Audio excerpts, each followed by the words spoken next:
Hi everyone, welcome back to my channel. In today's Dollar Tree DIY, I'm going to be making this pumpkin spice fall decor sign, perfect for the start of pumpkin spice season. Let's get started.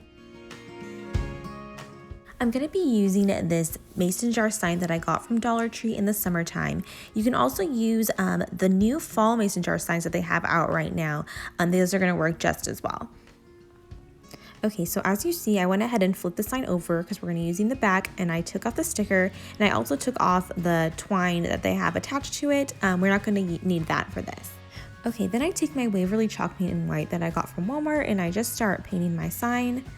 And I ended up doing a couple coats of this. I also ended up throwing in just some white acrylic paint, just that I think it's called Apple Barn paint, the little ones that I also got from Walmart, and I just wanted to make sure that this was fully covered and you couldn't really see any of that cardboard in the back. So here it is after I have finished painting it. Okay, then I'm going to go ahead and take my painter's tape, and I'm going to go ahead and tape off the handle there because I don't want that to be a part of the buffalo check pattern I'm going to be painting. I want to make sure it stays white, so I also tape off the top there as well. Okay, then I go ahead and start taping off where I'm going to want my first set of orange stripes for my buffalo check pattern. And it took me a little bit to get the spacing down, so I kind of just keep moving my tape around just until I get my spacing correct. So that's what you see me doing here. And for me, it helps envisioning my pattern in my head. So anywhere that you want your white stripes, that's going to be covered in tape, and your orange stripes are going to be what's left open. So that is what I'm doing here, and I finally got my desired spacing, and so now I'm going to start in with my paint. So I went ahead and mixed in some white with that harvest orange color, and you get this kind of creamy orange color after that. I really wanted this to be kind of like a creamy orange because I'm going to go ahead and use just that harvest orange by itself without any white later on as a darker accent. So I wanted to make sure this is different from that. So this is the color that you get, and I just go ahead and start painting my orange stripes.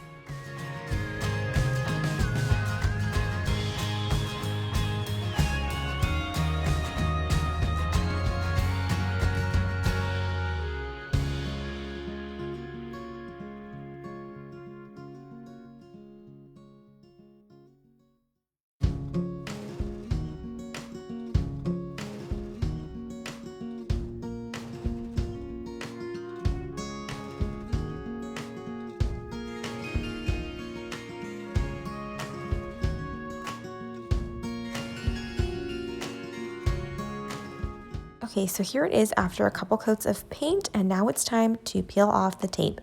And this is my favorite part.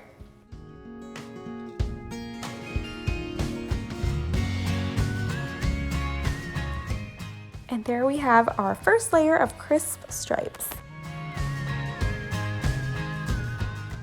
Okay, so now we're going to be taping off where we want our next layer of the pattern, and here I am trying to figure out where I want to do my spacing. This took me a little bit as well, just to figuring out what would look best because the shape is kind of odd, so it's not going to be perfect, but that's okay. The squares aren't going to be all the same size, but like I said, that's okay. It still looks good in the end. So here I am trying to place it, and I know that I want my outer edge to be white, so I know that I'm going to need to tape that part off, if that makes sense. I want some white boxes at the end, so that's going to be needed to be taped off. Like I said, try and envision your pattern in your head, and where you tape off, that's going to be where you have your white boxes. Where you leave open, that's where you're going to have your orange boxes. Okay, so now I'm just going to skip ahead to where I finally get my spacing right. Okay, so now I'm going to go ahead and start painting my orange stripes now that I have my desired spacing.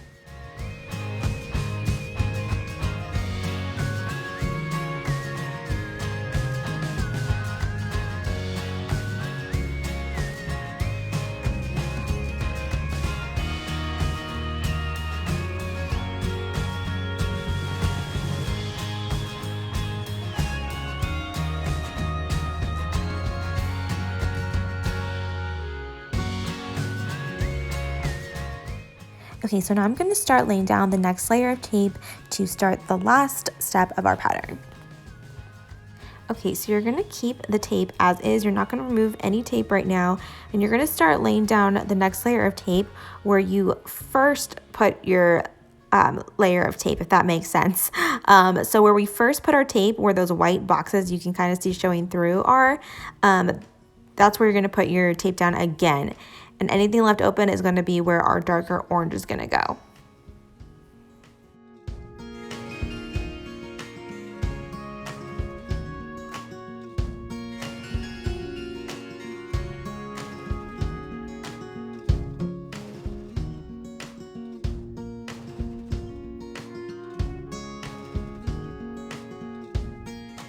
Okay, so now I'm going to take my Harvest Orange again, and without adding any white paint or anything to that, I'm going to go ahead and start painting my boxes.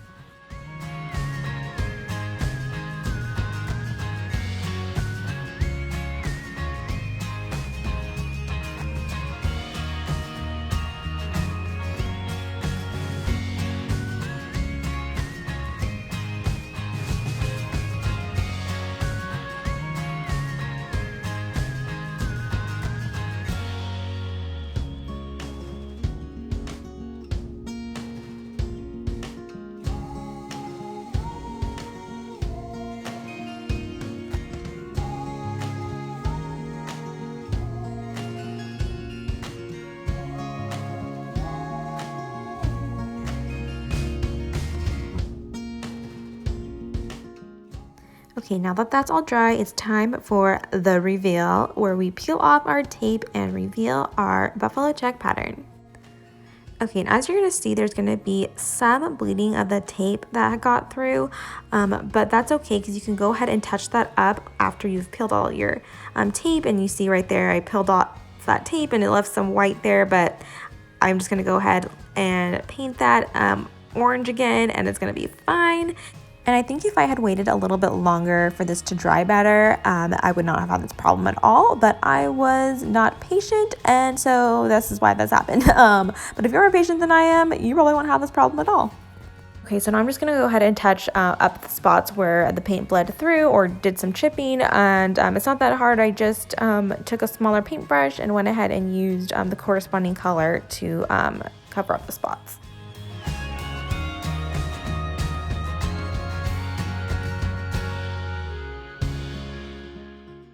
Okay, and here it is after my little touch-ups.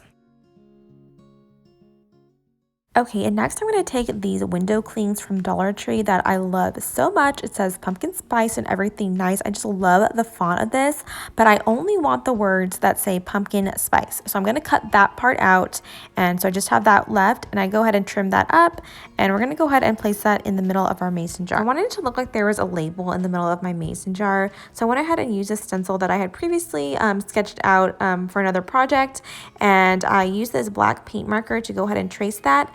And initially I had wanted to paint this whole part in black. If you had seen my previous DIY using this mason jar sign for the summer, that is what I had did then to kind of make it look like a chalkboard label. But then I just could not bring myself to paint over my buffalo check pattern that I had just painted. I didn't want to paint it black, so I'm just going to leave it as an outline. And as you see, there was some bleeding of the black paint marker, but I do just go ahead and touch that up later. Okay, so I go ahead and take my pumpkin spice window cling, and I'm going to go ahead and Mod Podge that in the center of my sign to look like a label. And I got this idea from Bonbon's Hauls. She used the same sticker and used Mod Podge to attach this to a sign she made. Definitely go check her out. She has some really cute DIYs for fall going on. And so that is where I got this idea to use Mod Podge, and it worked really well. And you can also kind of see the spots that I touched up a bit where the black paint marker bled through. For our next step, we're going to take a bag of cotton balls that I got from the Dollar Tree, and we're going to go ahead and just Mod Podge that to the top, and that's going to look like our whipped cream. And I went ahead and just fluffed the cotton balls out just to give a light, fluffy whipped cream feel.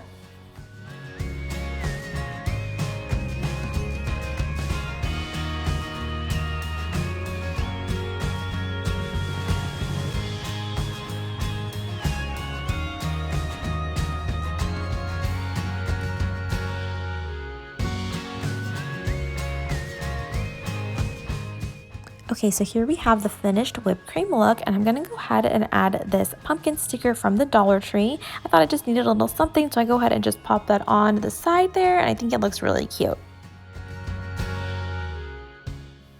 And for our last step, I'm going to just go ahead and wrap some twine around the handle there.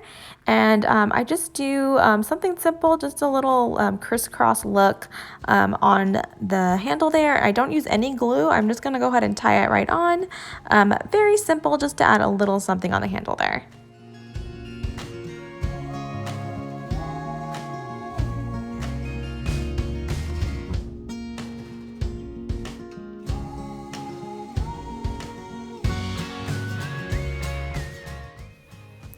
Okay, so here it is in my little coffee bar area. I really love how it turned out, and I hope you did too, and I hope you give this a try. And if you like this video, don't forget to hit the like button, and don't forget to subscribe. I will see you in the next video. Happy pumpkin spice season!